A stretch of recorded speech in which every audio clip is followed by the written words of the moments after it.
Good day mga kaidolo. So may nagtatanong bakit daw may LTO na ay may HPG pa. So ano daw ba yung pinagkaiba ng LTO at saka ng HPG? So unang-una po, ang LTO po, under po siya ng Department of Transportation o yung ating DOTR.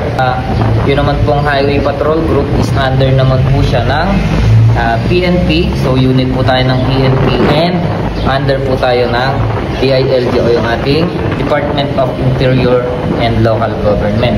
So ano ba yung pinagkaiba ng trabaho ng LTO at saka ng HPG?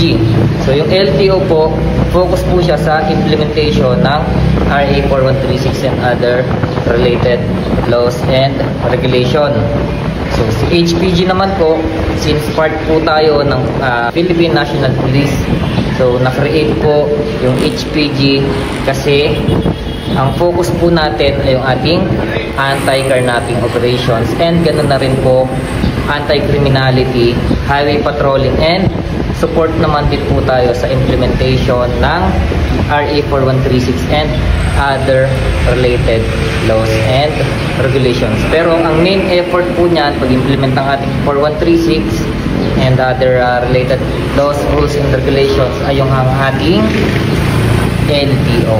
Okay, so huwag po kayong malilito dyan.